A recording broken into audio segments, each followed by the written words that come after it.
Oh, you're not going to believe this one. It's straight out of the royal soap opera that just won't quit. Prince Harry, yes, the very same Duke of Sussex who once charmed the world as the fun-loving royal rebel, has found himself in yet another mess. And this time, it's not about Netflix deals, memoir revelations, or family feuds. No, this drama unfolded at none other than the Wellchild Awards, an event that should have been about honoring sick children and their incredible courage. But instead, Harry turned it into a headline storm by demanding, of all things, 5-star hotel accommodations and a full-blown royal security detail. Can you picture it? A charity event where brave children are meant to be the stars of the night, yet Harry walks in expecting red carpets, luxury suites, and bodyguards lined up like he's still living at Kensington Palace. And when those demands were slapped down, hard, by GSK, the event organizers, insiders say Harry was left fuming, humiliated, and completely shaken. According to whispers behind the scenes, Harry strutted in thinking this was business as usual. He wanted the works, a plush hotel suite worthy of a head of state, round-the-clock security that screamed VIP treatment, and basically the same setup he enjoyed back when he was a working royal. Except here's the problem: Harry isn't a working royal anymore. And GSK made it absolutely clear this event was about the children, not about feeding into his craving for royal indulgence. Witnesses described the moment as jaw-dropping. Imagine Harry's face when he was told point-blank that his requests were denied. No 5-star suite, no extra bodyguards at the expense of the charity, just the standard arrangements, the same as everyone else. That sting must have hit deep, because for someone who has lived his entire life being catered to, the word no is like a foreign language. Insiders say he looked visibly rattled, shocked that anyone, especially a charity he had long championed, would dare deny him. And here's where it gets even juicier. Sources close to the matter reveal that Harry didn't just accept the decision and move on. Oh no, he tried to pull strings, suggesting that his royal connections and his celebrity status could sway the outcome. Some even claim he hinted that media attention might pressure the organizers into changing their minds. But GSK wasn't having it. They stood firm, repeating over and over, this event is about the kids, not about pampering an ex-royal who thinks he's still owed the world. The fallout, immediate and brutal. Social media erupted, royal commentators jumped on it like hawks, and critics started tearing apart Harry's image. Here's the irony everyone's pointing out. For years, Harry has sold himself as this compassionate, down-to-earth figure, the prince who walked away from privilege to live a normal life. But in this moment, all of that crumbled. People saw entitlement, not empathy. They saw a man more concerned with his image and comfort than with celebrating children fighting life-threatening illnesses. And the humiliation didn't stop there. Word is, staff members were left stunned as Harry tried to argue that his presence alone was a gift to the event. He reportedly insisted that his attendance brought publicity, that denying him luxury accommodations was a mistake that would harm the charity's image. But the CEO of GSK, Matt James, wasn't swayed. He cut through the noise, declaring that the children and their families would always come first, no matter how famous the guest was.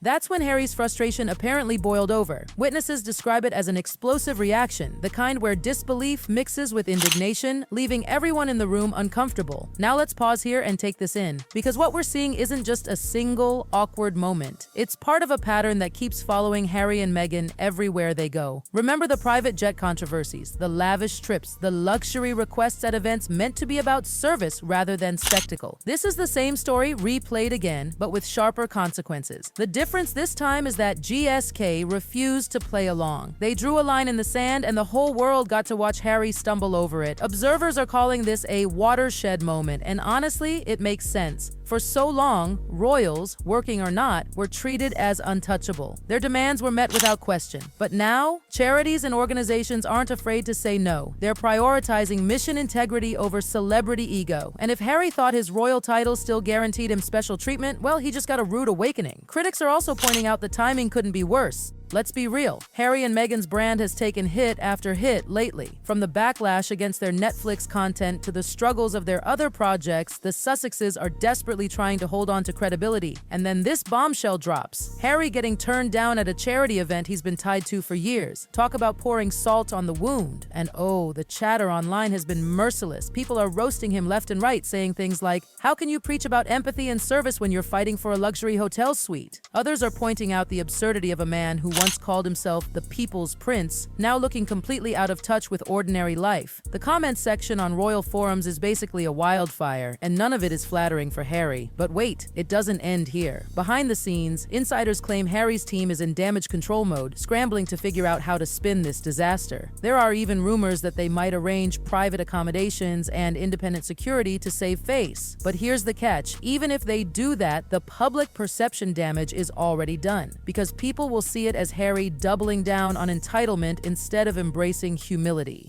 This whole mess shines a light on something deeper: the clash between celebrity culture and genuine philanthropy. Harry has tried so hard to build this image of being a modern philanthropic figure, someone who bridges the gap between royalty and compassion. But the truth? Incidents like this show that old habits die hard. And when your personal expectations collide so loudly with the mission of a charity, the credibility you've worked to build starts crumbling brick by brick. So what happened after Harry's fiery disappointment at the Wellchild Awards? Let me tell you, the fallout was just as messy as the incident itself, because when a prince, especially one who walked away from the monarchy, gets a reality check this brutal, the ripple effects are huge. Insiders say Harry walked away from those heated exchanges with GSK officials looking completely rattled. This wasn't just about being told no. This was about being reminded that, to the rest of the world, he's no longer the prince who could snap his fingers and make things happen. He's just another celebrity, and celebrities don't always get to rewrite the rules. And here's where things get spicier. Sources claim Harry actually tried to escalate things behind the scenes. He reached out to old acquaintances, tried leaning on his connections, hoping someone would intervene and convince GSK to bend. Some even whisper that he floated the idea of leveraging media coverage, almost as if to suggest that his image could be weaponized to pressure the charity. But guess what? It didn't work. GSK's stance didn't budge an inch. They repeated their mantra loud and clear: the children come first. Can you imagine Harry's shock? A lifetime of privilege, of people bending over backward, and suddenly he hits a wall of polite but unshakable resistance. Observers describe him as disbelieving, almost offended that anyone would dare deny him when he thought his presence was an asset, not a liability. Think about it. If GSK can stand up to Harry, what's stopping other organizations from doing the same? This could set a precedent. Future events may enforce stricter rules, making it crystal clear that not even a duke gets to bend policies. And if that happens, Harry's post-royal career could take a serious hit. Because let's face it, much of his relevance now comes from these public appearances. If doors start closing, what then? And oh, the critics aren't letting up. They're saying this isn't just about one bad night. This is part of a bigger pattern, a string of incidents where Harry's expectations clash with reality. Remember the private jet debacles, the luxury trips for sustainable causes, the complaints about security even when living in multi-million-dollar mansions? It all adds up to a portrait of someone who still expects the world to cater to him even while claiming he wants to live like everyone else. The irony is painful. Harry has worked hard to craft this image of being a modern, relatable royal who walked away from privilege. But every time he makes a demand like this, that image cracks. And once the cracks start showing, the public doesn't forget. Social media receipts last forever, and this incident has already been bookmarked by critics as Exhibit A in the case against Harry's authenticity. Now, let's talk about the long-term damage. PR experts are warning that this could seriously harm Harry and Meghan's ability to partner with charities in the future. Organizations don't want to be dragged into controversy. They don't want to be seen as caving to celebrity demands when their mission is about service and sacrifice. And if the Sussexes get a reputation for entitlement, fewer groups will be willing to take the risk.